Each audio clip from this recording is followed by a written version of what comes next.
ধন্যবাদ অধ্যক্ষ মহোদয়। আপনি আমাকে এই বিলের উপরে রিপ্লাইতে বলার সুযোগ করে দিয়েছেন। আমি প্রথমেই শ্রদ্ধা জানাবো আজকে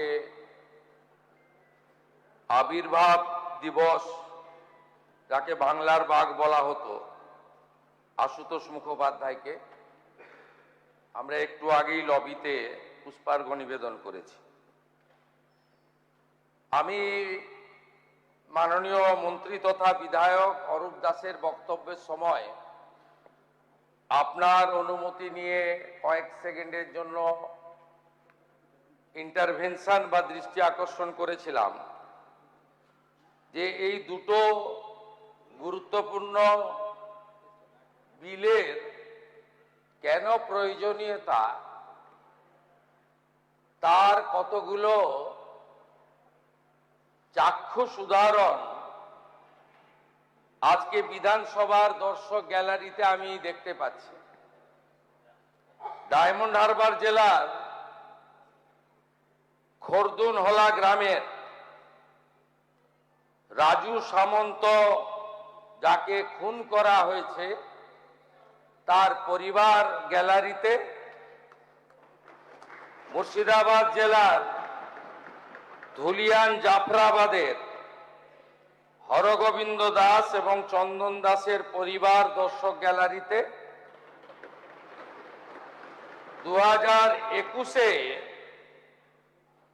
আমাকে ভোট দেওয়ার অপরাধে চিল্লগ্রামের দেবব্রত মাইতি, নন্দীগ্রামের এবং সোনাচূড়ার মনসা বাজার রথিবালা আড়ি তফসিলি মা, সেই পরিবারগুলি আজকে গ্যালারিতে বসে দীর্ঘ 1.5 ঘন্টা ব্যাপী পক্ষে বিপক্ষে আলোচনাগুলো শুনলেন। এই বিল আনার কারণ, শক্তপোক্ত করার কারণ, এই ঘটনাগুলি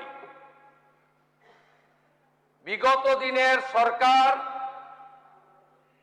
তৎকালীন সিআরপিসি আইপিসিতে যদি ব্যবস্থা নিতেন, কোনটা রাজনীতি, কোনটা ক্রাইম,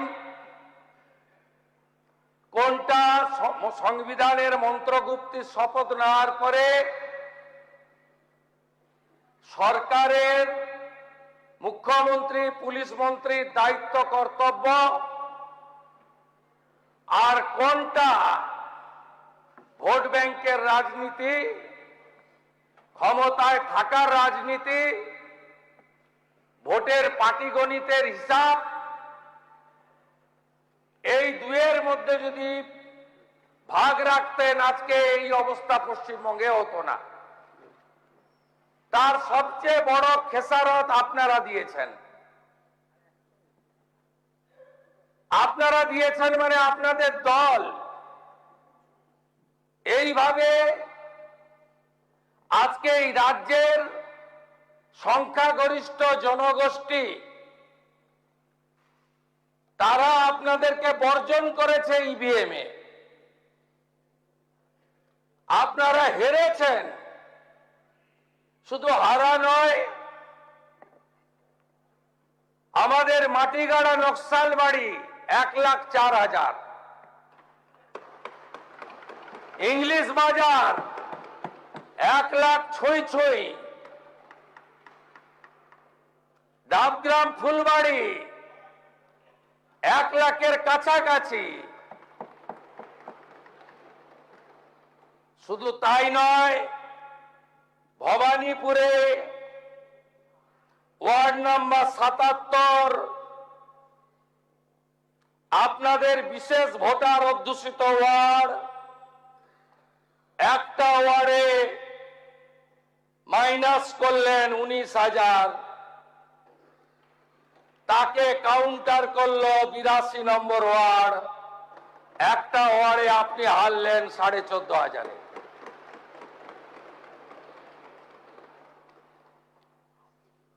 এর জন্য তো আপনারা খেসারত দিয়া তাও আবার শক্তপোক্ত অপোজিশন নয়। কেউ বেরোচ্ছেন, কেউ জামা ধরে টানছেন, কেউ বলছেন আমি তৃণমূল, আরেকজন বলছেন না ওরা তো lamp post.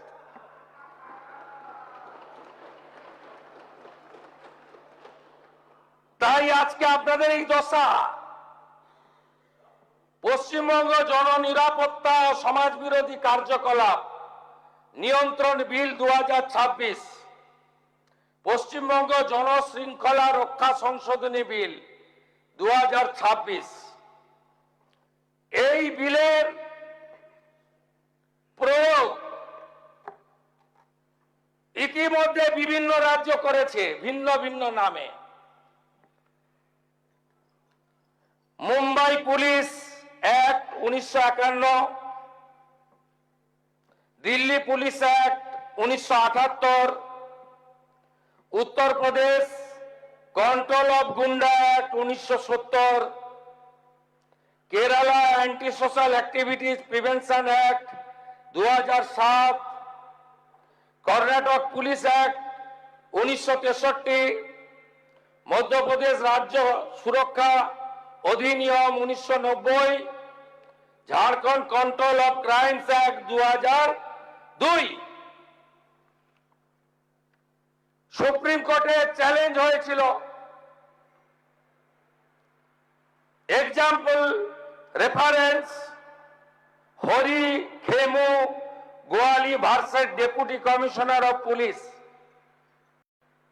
NB Khare versus state of Delhi, Gurbachan Singh versus state of Mumbai and another, Bhagubhai ধুলাভাই Bhandari versus district magistrate Thane.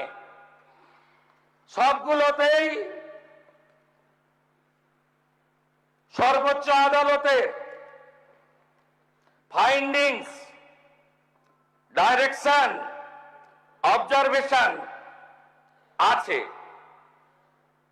Prevention detention এখানে এত বিচলিত হচ্ছেন কেন? আমি তো প্রথম দিনও বলেছি, আজও বলছি যে সব দলের মধ্যে কিছু ভদ্রলোক আছে যারা সিনিয়র লেজিসলেচার, যারা বেশ কয়েক দশক ধরে রাজনীতি দেখেছেন। এই রাজনীতিকে দুর্বৃত্তায়ন কখনো কেউ দেখেছেন? I started my journey as a student leader 1988. I elected as a councillor 1995. I elected as a first time MLA 2006. আমরা এই অধঃপতন আমরা দেখিনি। পলিটিক্সে ক্রিমিনালদের আমদানি হলো সিপিএম এর হাত দিয়ে। 1999 আগে এগুলো ছিল না। 2000 সালে পাঁশকুড়া লোকসভা ছিল, যেটার নাম ঘাটাল হয়েছে। সেখানে গুরুদাস দাশগুপ্ত হেরে গেলেন বিক্রম সরকারের কাছে। তারপরেই গেল রব উঠল, সরকার পরিবর্তন হবে 2001। সেই সরকার পরিবর্তনের হাওয়াকে, জনমতকে আটকানোর জন্য তৈরি করা হলো সংগঠিত হারমাদ বাহিনী। সেই হারমাদ বাহিনীকে নেতৃত্ব দিলেন গোঘাটের অভয় বাবু, আরামবাগের মোজাম্মেল বাবু, হলদিয়ার লক্ষণ বাবু, গড়বেতার সুশান্ত বাবু, বাঁকুড়ার অমিয় বাবু, আর নাম বলে বিখ্যাত করতে চাই না, ক্যালেন্ডারে পরিণত হয়েছেন। যদিও ডোমকল থেকে একটা ভদ্রলোক জিতে এসেছে। আজকে সেই কারণে তারা শূন্য। 2001-এর বিধানসভা ভোট রাজনীতিতে দুর্বৃত্তায়নের প্রথম প্রকাশ। তারপরে পরে রাজনৈতিক দুর্বৃত্তায়ন হয়েছে এই রাজ্যে। কিন্তু গোষ্ঠী সংঘর্ষ, ধর্মীয় উৎসবে হামলা, সাম্প্রদায়িক উস্কানি, ভুল বুঝিয়ে একটি সম্প্রদায়কে রাস্তায় নামিয়ে আমি তোমাদেরই লোক এইটা প্রমাণ করতে গিয়ে এই রাজ্যে 2019 সাল থেকে যে ঘটনাগুলো পরপর ঘটেছে, যার খেসারত এই রাজ্যের একটা সময় কাস্তে হাতুড়ি তাড়াতে ভোট দেওয়া হরগোবিন্দ দাসের পরিবারকে দিতে হয়েছে, যার খেসারত সরকারি সম্পত্তি, রেলপথ, রাজপথ, রাজ্য সড়ক, সরকারি অফিস, ব্যক্তিগত ব্যবসা কেন্দ্র, আবাসস্থল, সব জায়গা ধ্বংসস্তূপে পরিণত হয়েছে। 2019 সিটিজেনশিপ অ্যামেন্ডমেন্ট অ্যাক্ট, সিএএ আইন লাগু, আইন কার্যকর,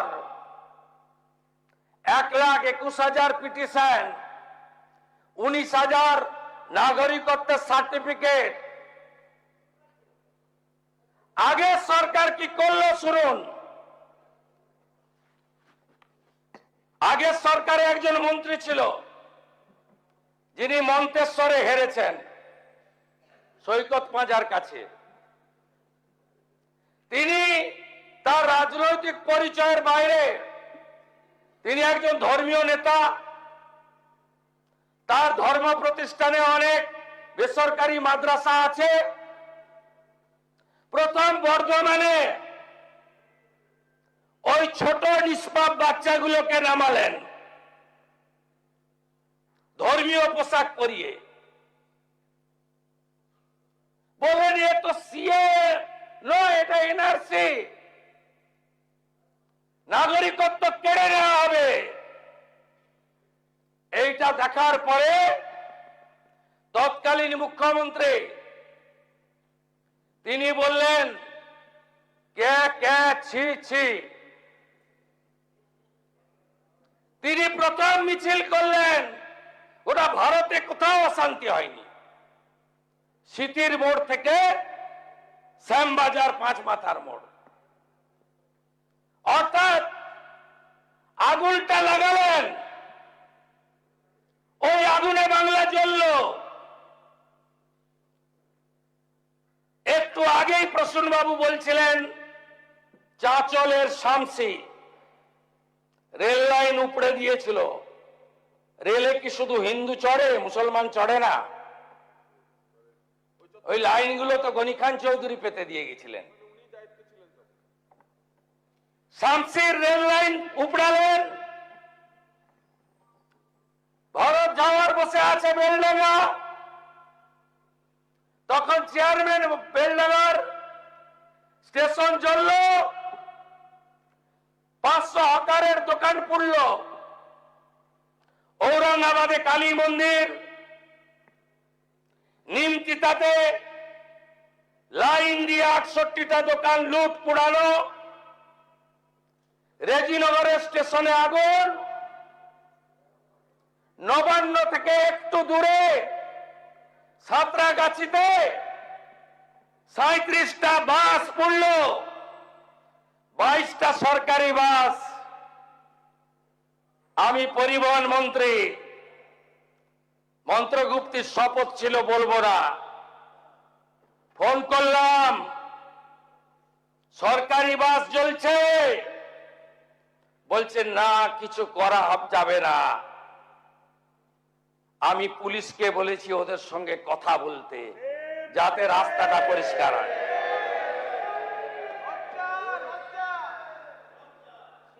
এরপরে নন স্টপ নুপুর শর্মার বিতর্কিত মন্তব্য, তার বিরুদ্ধে ব্যবস্থা নিল রাজনৈতিক দল।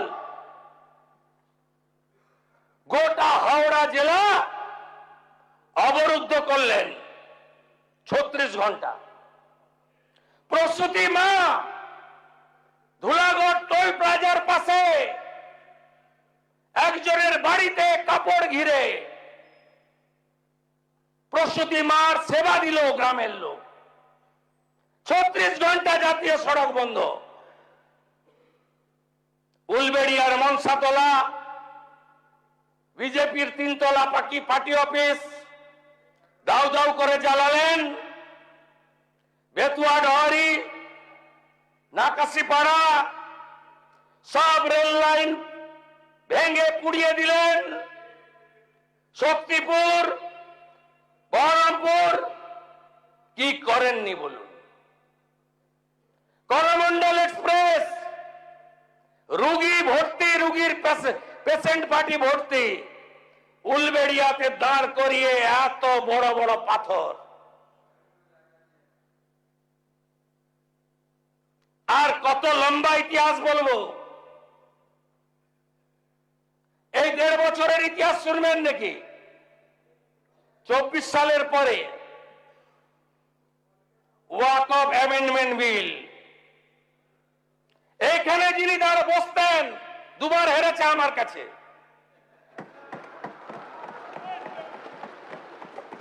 উনি বলেছিলেন আমার প্রাণ থাকতে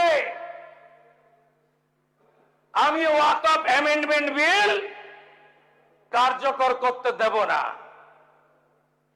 আর উনি উম্মিদ পোর্টাল চালু করে দিয়ে 17,000 ওয়াকফ কমিটিকে পোর্টালে আপলোড করার সুযোগ দেননি। সব খাস হয়ে গেছে। দুহাত ভরে ভোট দেন তো। ওয়াকফ অ্যামেন্ডমেন্ট বিল মোথাবাড়ি জ্বালিয়ে দিলেন, ভেঙে দিলেন, লুট করলেন। লাইন দিয়ে 81টা দোকান। আমি হাইকোর্টে গিয়ে লড়াই করে 12 দিন পরে ঢুকলাম। এটা সরকার, আগের সরকার এটা ছিল। 3টে হিন্দুর দোকান লুট করলেন, পাশে 2টো মুসলমান দোকান ছাড়লেন, আবার পরপর 5টা হিন্দুর দোকান করলেন। এটা রাজনীতি। শক্ত হাতে ধরতেন, আধা সেনা চাইতেন, ক্ষতিপূরণ দিতেন। গুন্ডারা এই জিনিস করতে পারত না। বাড়তে বাড়তে বাড়তে এই যে 9বার এমএলএ যে ভাষায় কথা বলে, এটা আপনাদের পাপের ফল। বলছে 4700 জেল, তাই নাকি? আপনাকে কেমন সবক শিখাতে হয় এই সরকারের মুখ্যমন্ত্রী শেখাবে।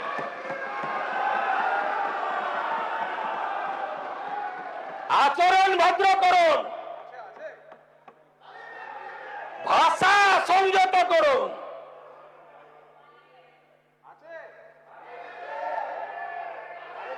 ধুলিয়ান শামসেরগঞ্জের এমএলএ আছেন।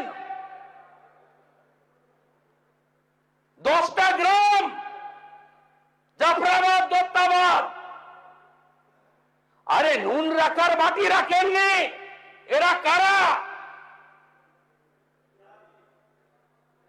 কোত্থেকে এসেছিল?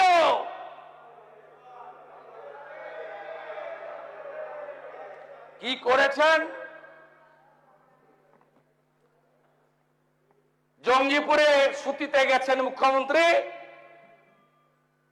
একটা পুলিশে কাজ করে বেলডাঙ্গা থানায়, তাকে দিয়ে কিছু লোককে ডাকিয়ে এনেছেন, 2 লাখ টাকার ক্ষতিপূরণ দিয়েছেন।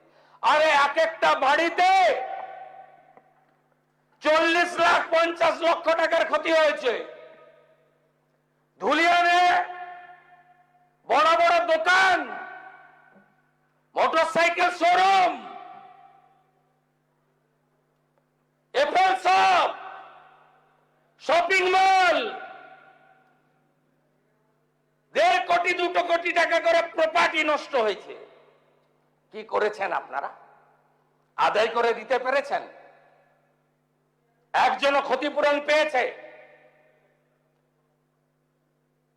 কতবার ভুল পথে পরিচালিত করেছেন মুসলিম সম্প্রদায়ের মানুষদের, কতবার ব্যবহার করেছেন রেডিক্যাল শক্তিকে। আপনাদের ফরাক্কার প্রাক্তন এমএলএ ব্যান অর্গানাইজেশন পিএফআই প্যারেডে কেন থাকেন? উত্তর দিতে পারবেন? আপনারা কেন সিভিল লোককে রাজ্যসভায় পাঠান? আপনাদের প্রাক্তন মন্ত্রী মন্তেশ্বরে হারা, সিদ্দিকুল্লাহ চৌধুরী কেন খাগড়াগড় বিস্ফোরণে তদন্তে বাধা দেয়? এর উত্তর দিতে পারবেন?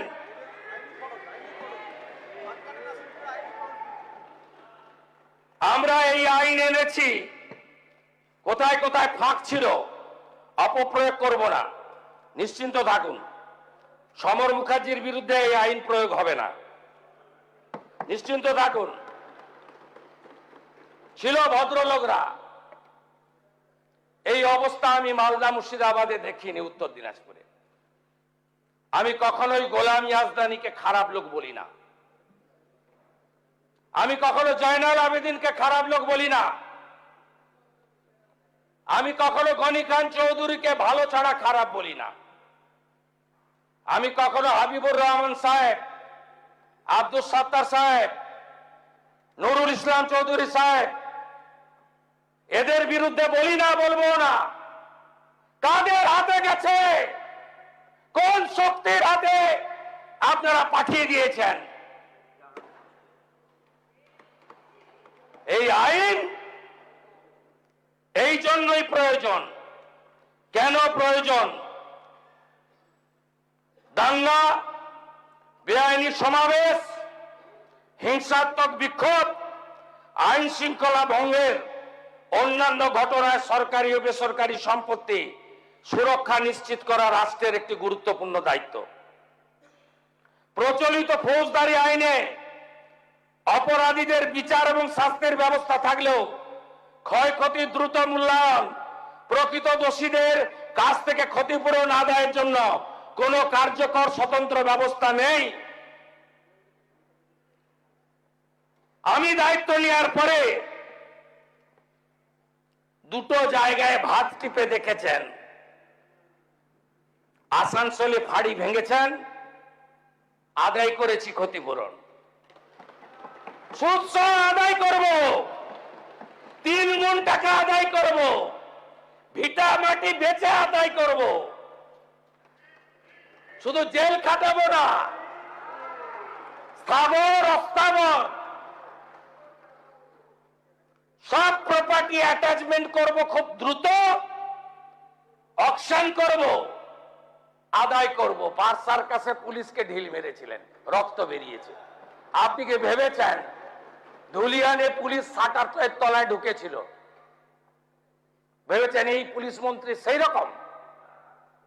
কালীঘাট থানায় পুলিশ টেবিলের নিচে ঢুকেছিল। আপনি ভেবেছেন ওইটা? আমার দায়িত্ব পুলিশ কর্মীদের নিরাপত্তা দেওয়া। সরকারি বেসরকারি যাই ভাঙুন, 1 ইঞ্চি এগোতে দেব না, একদম নিশ্চিন্ত থাকুন। আর আপনারা যারা সাপারর ফ্যামিলি, গোটা রাজ্যের শুনে রাখুন, যা হয়ে গেছে অতীত, আর কিছু করতে দেব না। যদি করে এই আইনের কঠিন এবং কঠোর প্রয়োগ হবে। সব সময় ভাবেন ধরে কিছুদিন রাখবে, লম্বা বিচার প্রক্রিয়া শেষ হতে হতে ভোট হয়ে যাবে, উইটনেস মরে যাবে, সব এদিক ওদিক করে দেব। এই তো ছিল এতদিনের প্র্যাকটিস। এই প্র্যাকটিস করতে দেব না। বিচার দেব, সম্পত্তি বাজেয়াপ্ত করে ক্ষতিপূরণ আদায় করব এবং যা যা করার দরকার করব। এই আইনে, আগের আইনে অনেক ফাঁক ফোকর ছিল, বর্তমান আইনে ফাঁক ফোকর রাখা হলো না। এবং এই আইন কেবলমাত্র গুন্ডাদের ক্ষেত্রে প্রযোজ্য। গুন্ডামি বন্ধ করে যারা রাজনীতি, সমাজ, ধর্ম, কর্ম করুন, আপনাদের বিরুদ্ধে প্রয়োগ হবে না। আর সবচেয়ে আতঙ্কের জায়গাটা আপনাদের হয়েছে কোথায় জানেন? প্রিভেন্টিং অ্যারেস্ট, তাই তো? 1 বছর পর্যন্ত, তাই তো? সন্দেশখালি আর না, তাই তো? প্রতি ভোটে ভাঙড়ে এত মরে কেন? এবারে প্রথম ভোট,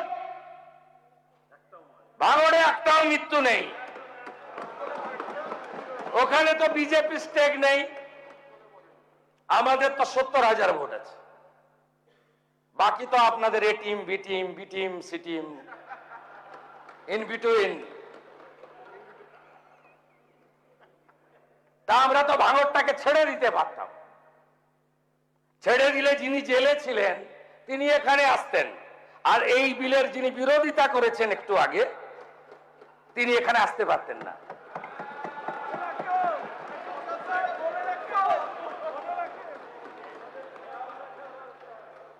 আইনের শাসন প্রতিষ্ঠা এবং যখনই আমরা মনে করি সম্প্রদায়ের মধ্যে বিরোধ তৈরি করা হতে পারে, যেমন নওদার এমএলএ করছে, ওর নির্দিষ্ট এজেন্ডা আছে। বিধানসভা ভোটের আগে করেছেন ধর্মীয় স্থান নিয়ে, এজেন্ডা ছিল 135টা এমএলএ জেতাবেন, মুখ্যমন্ত্রী তৃণমূলের হবে আর উনি উপমুখ্যমন্ত্রী হবেন। অন্য কোথাও খায়নি, নওদা রেজিনগরে খাইয়ে দিয়েছেন। এখনো যেটা শুরু করেছেন, উপনির্বাচনে ছেলেকে 72% মুসলিম অধ্যুষিত রেজিনগর থেকে জেতানোর জন্য করেছেন। এগুলো মনের কথা নয়, আমি জানি। যেভাবে আগের সরকার মুখ্যমন্ত্রীর নেতৃত্বে মুসলিমদের আধুনিক শিক্ষা দেয়নি, পরিযায়ী শ্রমিকদের বড় অংশ মুসলিম, অভাব দরিদ্র সবচেয়ে মুসলিমরা, উন্নয়ন দেননি, কর্মসংস্থান দেননি, কিন্তু প্রয়োজন মতো রাস্তায় নামিয়েছেন। আপনি বলুন তো বুকে হাত দিয়ে, সিএ আর এনআরসি এক কেন রাস্তায় নামিয়ে দিয়েছিলেন? ফল কি, রেজাল্ট কি? হ্যাঁ, 21টা পার করে নিয়েছেন, 21-এর ভোট পার করে নিয়েছেন এনআরসি করে। তো ওটা সিএ ছিল, ওটা নাগরিকত্ব দেওয়ার আইন ছিল, কেড়ে নেওয়ার আইন ছিল না। ওয়াকফ অ্যামেন্ডমেন্ট বিল, রানী রাসমণি রোডে মিছিল, একজন তো এমপি একজন বললেন যেখানেই প্রার্থনা হবে সেখানেই অধিকার জন্মাবে।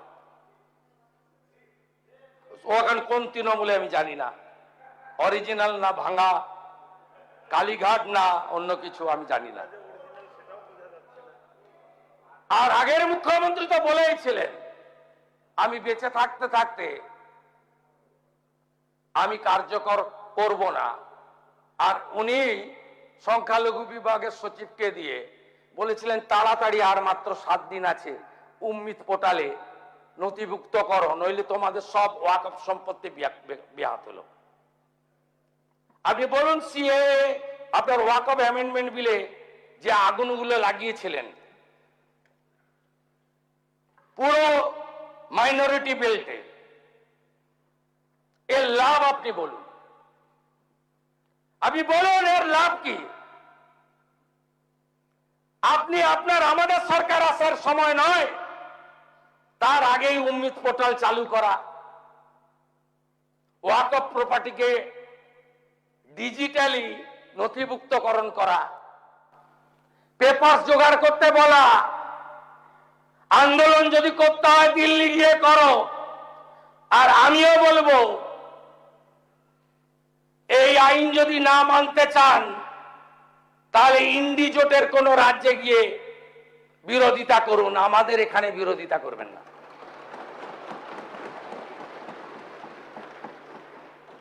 ভুল পথে চালিত করে আজকে এই লোকগুলোর পরিবার ঠাকুর বানাতো। প্রথম গেলেন হরগোবিন্দ দাসের ফ্যামিলিতে কমরেড মোহাম্মদ সেলিম, তার সঙ্গে মীনাক্ষী বোন গেলেন, বললেন, শুনলেন, বলে আমাদেরই তো পরিবার, দাঙ্গা ঠেকানোর জন্য প্রাণ দিয়েছে। তারপরে আমাকে আটকে রাখলেন এলওপিকে, পুলিশের হাত দিয়ে 10 লাখ টাকার চেক পাঠালেন। এই পরিবারগুলো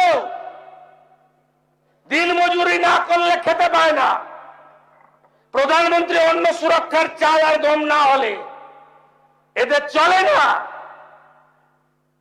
এই পরিবারগুলো আত্মসম্মান বোধ আছে। পুলিশকে বলল যিনি মেরেছেন তিনি চেক পাঠিয়েছেন, নেব না। কম চেক না, 10 লাখ টাকার চেক। তারপরে হাইকোর্ট থেকে পারমিশন নিয়ে আমি গেলাম 14 দিন পরে। বিজেপি 10 লক্ষ 1,000 টাকা করে দুটো চেক আমার হাতে দিল। আমি নিয়ে গেলাম, আমার চেক গ্রহণ করলো, বিজেপির চেক। আমি জিজ্ঞেস করলাম আপনার CPM family? Comrade Mohammad Salim বলছেন, প্রাক্তন সাংসদ, যে দাঙ্গা আটকাতে গেছিল তাই মারা গেছে। আপনার বাড়ির লোকরা কোথায় ছিল? বলে বাড়িতে ঢুকে পশু কাটার তরবারি দিয়ে কুপিয়ে কুপিয়ে মেরেছে। আরে ভোট কাকে দেন?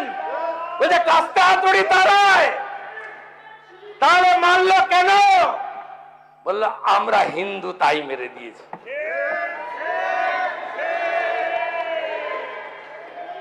এই লোকগুলো 6 মাস 8 মাস জেলে থাকবে, বেরিয়ে আসবে, আবার বুক ফুলিয়ে ঘুরবে, আবার পঞ্চায়েতে লড়বে, আবার ভোট লুট করবে। এই জিনিস বন্ধ করার জন্যই এই আইন।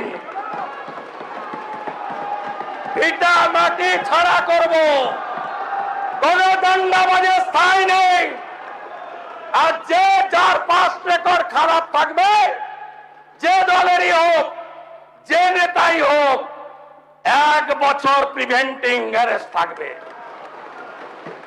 আশা করি রাজনৈতিক লড়াই করবেন, অনুমতি নিয়ে রাজনৈতিক কর্মসূচি করবেন। আমাকে 104 বার হাইকোর্টে যেতে হয়েছে। আর প্রাক্তন মুখ্যমন্ত্রীকে 15 দিনের মধ্যে রানী রাসমণি চেয়েছিলেন। আমি বললাম যানজট হয়ে যাবে। আমার ধারণা ছিল প্রচুর লোক আসবে, তা আমার ধারণা ছিল না 500-600 লোক হবে। আমি বললাম ওয়াই চ্যানেলে করুন। করলেন, কে বাধা দিয়েছে? তা বলে আপনি অ্যাপ্লিকেশন করে দিয়ে কলকাতার রাস্তায় ভিক্টোরিয়ার সামনে ফিতা নিয়ে চলে যাবেন? কি মামার বাড়ি নাকি? ফিতা নিয়ে যাবেন মাপতে, কে অধিকার দিয়েছে আপনাকে? কে অধিকার দিয়েছে? পারমিশন প্রেয়ার করবেন, কোথায় দেব বলে দেব, কোথায় দেব বলে দেব। আরে আপনাদের লোক প্রচুর, প্রচুর লোক, লক্ষ লক্ষ লোক, 30 লাখ লোক হয়। 11 সালে তো ব্রিগেডে গেছিলেন, এবারেও চলুন না ব্রিগেডে যাই। দম আছে? দম আছে? দম থাকলে লড়ুন, কোনো অসুবিধা নেই। লোক আসবে না আপনাদের সঙ্গে, আর আস্তে আস্তে দেখতে থাকুন, সব হবে। প্রথম তো আইনের শাসন প্রতিষ্ঠা হয়েছে। বলছেন আপনি প্রাক্তন মেয়রের নাম বলেছেন, বিকেল 5টার মধ্যে গ্রেপ্তার করতে হবে, তাই নাকি? তাহলে আপনি এখানে চলে আসুন, আপনাদের তো আনেরই লোক। যাকে তোলার তুলেছি। আরেকজন বলছেন কালি তো গেছে, দোয়া তার পেন যায়নি কেন? আরে পেন যদি ফিরা রাখি হয়, তাহলে দোয়াতটার নাম মমতা ব্যানার্জি। তাহলে কালির সঙ্গে যদি পেনও যায়, তাহলে দোয়াতকেও যেতে হবে। একসঙ্গে সবাইকে যেতে হবে। কিন্তু এই সরকার প্রমাণ ছাড়া কিছু করবে না। জোগাড় করছি, এভিডেন্স থাকলে কাউকেই ছাড়বো না, নিশ্চিন্ত থাকবে। সবাই ভালো থাকবেন, পাস করিয়ে দেন। ভদ্রলোক যারা আছে তাদের উপরে প্রয়োগ হবে না। সমর বাবু, আপনি আবেদন করুন সবাইকে, এই আইন আপনার জন্য নয়, আপনি প্রণব বাবুর সহযোগী, respected our ex president of India. আমরা কোন ভদ্রলোকের বিরুদ্ধে প্রয়োগ করব না।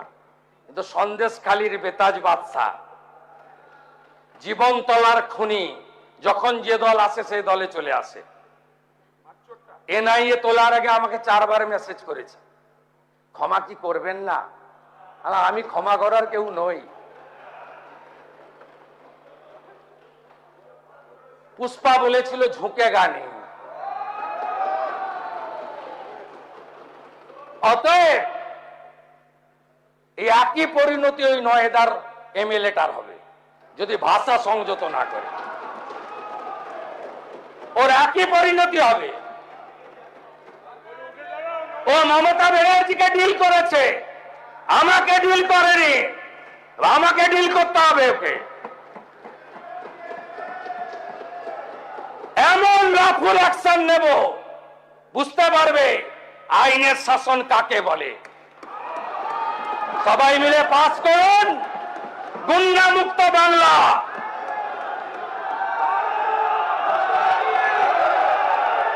গুন্ডা মুক্ত বাংলা, একটাকে ছাড়া হবে না। বকরি ঈদ করেছেন, অসুবিধা হয়েছে? মহরম করেছেন, অসুবিধা হয়েছে? কোথাও কেউ বাধা দেয়? আইন মেনে করুন না, এই ভুল বুঝাবেন না লোককে। আর এই রাজ্যের যারা ভারতীয় হিসেবে স্বীকার করেন নিজেকে মনে প্রাণে হৃদয়ে, তাদেরকে বলবো যে দল, যে ধর্ম, যে সম্প্রদায়ের হন, আইন মেনে চলুন। এই সরকার আইনের শাসন প্রতিষ্ঠা করেছে, এটাকে ধরে রাখবে, অন্যায় করবে না। এই আইন কারোর ক্ষেত্রেই রাজনৈতিক প্রতিহিংসার ইনস্ট্রুমেন্ট হিসেবে ব্যবহার হবে না। On the floor of the August house আমি এটা কমিট করে সবার সমর্থনে ঐতিহাসিক বিল অনুমোদিত হবে এবং কার্যকর হবে, এই আবেদন রেখে আমার কথা শেষ করলাম।